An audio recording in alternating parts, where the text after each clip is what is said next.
ঢাকার প্রথম লক্ষ্য ঢাকা হওয়া, ঢাকাতে ফেরা। এরপরে চ্যালেঞ্জটা অনেক বড়, কলকাতা হওয়া।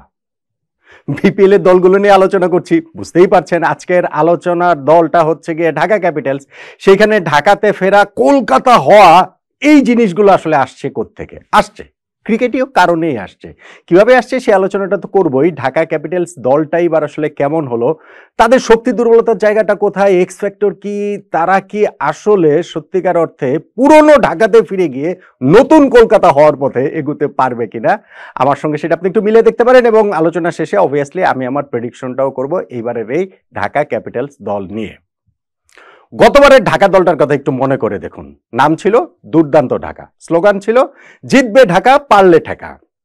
বেসিক্যালি এই স্লোগানটা রূপান্তরিত হয়ে গিয়েছিল হারবে ঢাকা পারলে ঠেকা এইটাতে। কেননা গতবারের এই দুর্দান্ত ঢাকা দল 12টা ম্যাচের মধ্যে 11টা ম্যাচ তারা হেরেছিল। প্রথম ম্যাচটা তারা শুধু জিতেছে, এরপরে টানা 11টা ম্যাচ তারা হেরেছে।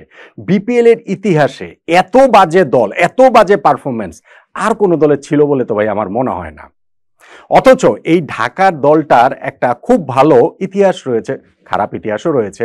খারাপ ইতিহাস বলতে হচ্ছে গিয়ে এই ঢাকা ফ্র্যাঞ্চাইজির সঙ্গে বিপিএল ম্যাচ ফিক্সিং, ফ্র্যাঞ্চাইজি ওনারদের হচ্ছে গিয়ে নিষেধাজ্ঞা, ক্রিকেটার নিষেধাজ্ঞা, মোহাম্মদ আশরাফুল, সো অনেক কিছুই তো এটার সঙ্গে রয়েছে। কিন্তু আমি যদি মাঠের ক্রিকেটের কথা বলি তাহলে কিন্তু ঢাকা বিপিএল এর সফলতম দল ছিল, যেটা পরবর্তীতে কুমিল্লা তাদেরকে টপকে গিয়েছে টুর্নামেন্টে। তাদের নামও মানে বিপিএল এর সবগুলো ফ্র্যাঞ্চাইজির ক্ষেত্রে যেটা হয়েছে, ঢাকা ফ্র্যাঞ্চাইজির ক্ষেত্রেও নাম বদলেছে, বারবারই আসলে বদলেছে।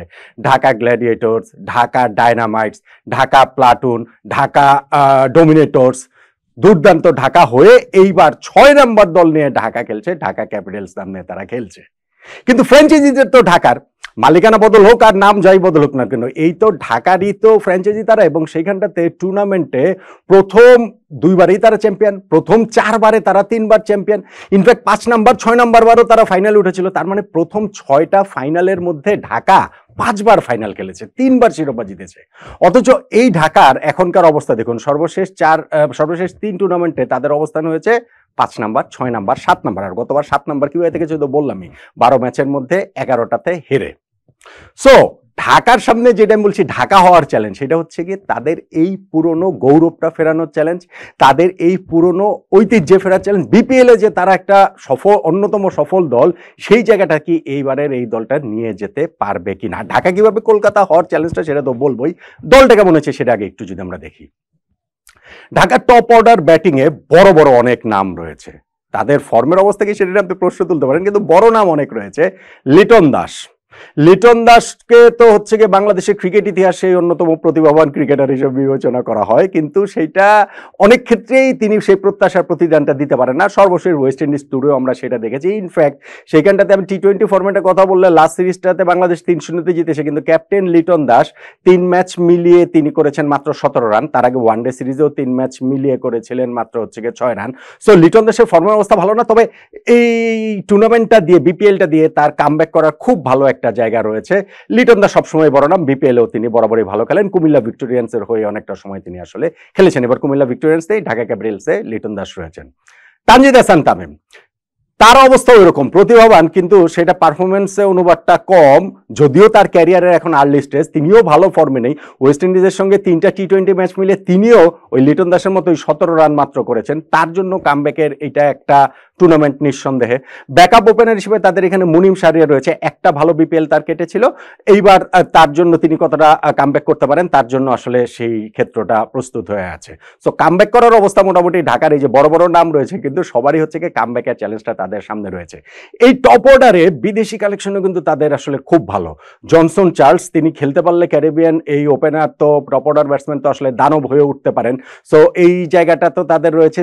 সাইম আইয়ুবকে তারা পাবে কিনা, তারা পাবে মানে আশাবাদী ঢাকা ক্যাপিটালস এখনো, কিন্তু এখনো অফিসিয়াল সেই কনফার্মেশনটা দেয়নি, কারণ পাকিস্তান ক্রিকেট বোর্ড থেকে এখনো এনওসিটা তিনি পাননি, কিন্তু তিনি পাবেন। এবং তিনি কিন্তু আসলে দুর্দান্ত ফর্মে রয়েছেন, তার ওই কামব্যাকের মানে ব্যাপার নেই।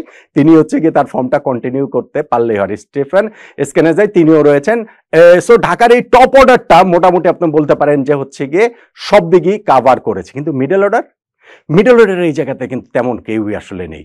শাহাদাত হোসেন দীপু রয়েছেন, কিন্তু তার এই টি20 ফর্মেটে কতটা কার্যকর হবেন কার্যকারিতা রয়েছে সেই প্রশ্নের জায়গাটা তো রয়েছে। সাব্বির রহমানকে ঢাকা ক্যাপিটালস নিয়েছে। সাব্বির রহমান বিপিএল এ দলই পান না, এবার তিনি দল পেয়েছেন সেইটাই বিরাট খবর। তো তিনি কিরকম পারফর্ম করবেন সেটা নিয়ে খুবই সংশয় রয়েছে। হাবিবুর রহমান সোহান রয়েছেন। হাবিবুর রহমান সোহান এবারের বিপিএল এর একটা বিরাট বড় ধামাকা হতে পারেন, সেই সম্ভাবনা তার ব্যাটে সেই বিস্ফোরণটা রয়েছে। এই এনসিএল টি20 যে হলো সেইখানেও তিনি 160 স্ট্রাইক রেটে ব্যাটিং করেছেন এবং সেটা টুর্নামেন্টে হাইয়েস্ট রান গেটারদের মধ্যে 4 নম্বরে তিনি ছিলেন। হাবিবুর রহমান সোহানের উপরে ঢাকা অনেকখানি নির্ভর করবে। আর এখানে লোয়ার মিডল অর্ডারে ধরেন হচ্ছে গিয়ে শ্রীলঙ্কার দুই অলরাউন্ডার থিসারা পেরেরা এবং চতুরঙ্গ ডি সিলভা, তাদের উপরেও ঢাকাকে নির্ভর করতে হবে। মোটামুটি এই হচ্ছে গিয়ে ঢাকার ব্যাটিং লাইন আপটা। বোলিং এর কথা বললে স্পিন ডিপার্টমেন্টে তারা তো আসলে ড্রাফট থেকে কাউকেই নেয়নি, মানে কাউকে না, মানে কাউকেই না। পরবর্তীতে এইখানে বাহাতে স্পিনার নাজমুল অপুকে তারা দলে ভিড়িয়েছে। সো এইখানটাতে তাদের আসলে ওই কি বলা চলে যে চতুরঙ্গ ডিসিলভার স্পিনের উপরেই তাদেরকে অনেকখানি তারা নির্ভর করবে এবং আমির হামজা আফগান যে বাহাতি স্পিনার তাকেও তারা নিয়েছে।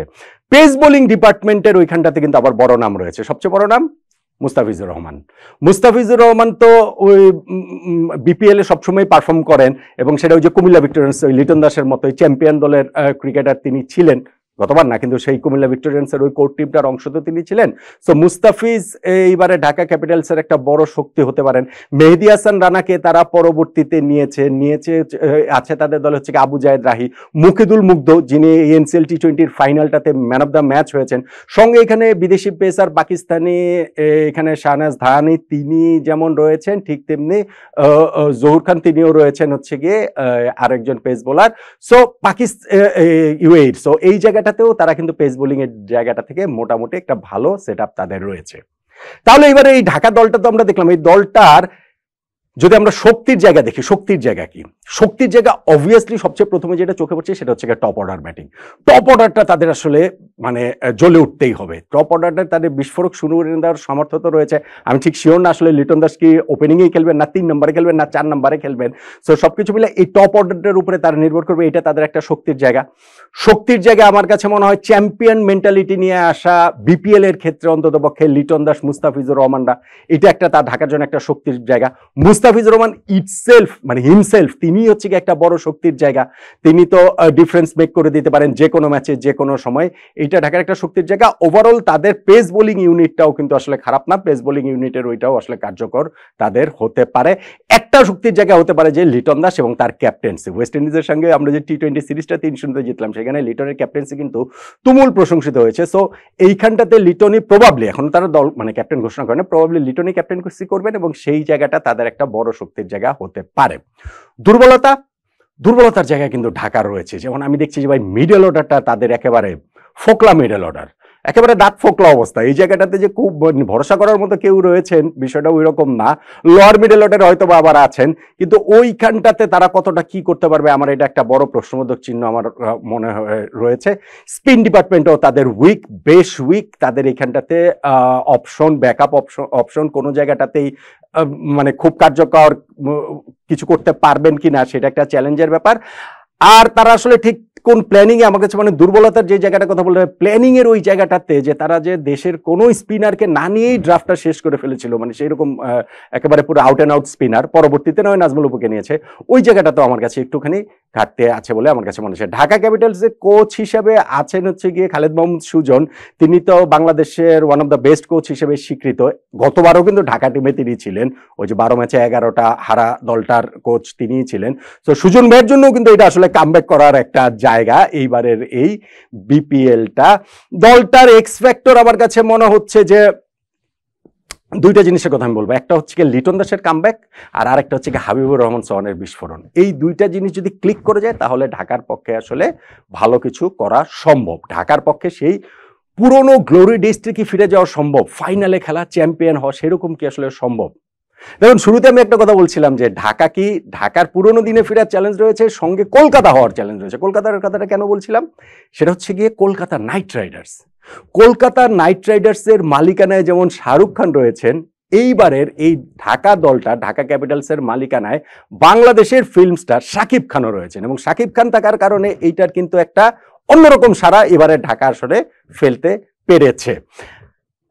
কলকাতা নাইট রাইডার্সে শাহরুখ খান সেটা দেখিয়েছেন, জুই চাওলাও রয়েছেন, বা ধরেন ওইখানে পাঞ্জাবের প্রীতি জিন্তা রয়েছেন। আমি শাহরুখকে ধরেই যদি ওইভাবে বলি যে ফিল্মের সঙ্গে ক্রিকেটের যোগসূত্রটা এত ভালোভাবে সেই জায়গাটাতে তারা করতে পেরেছেন। এখন কি বাংলাদেশে ফিল্মের সঙ্গে এই ক্রিকেটের যোগসূত্রটা শাকিব খান ও ঢাকা ক্যাপিটালস করতে পারবে কিনা, এটা তার এক বছরেই সম্ভব না, কিন্তু আমি বলছি যে সেই শুরুটা আসলে হবে কিনা সেই চ্যালেঞ্জটাও তাদের সামনেই থেকে যাচ্ছে। সো সবকিছু মিলে ঢাকার যে দলটা হয়েছে সেই দলটার আসলে প্রেডিকশনটা কি, সেই দলটা আসলে কত দূর যাবে?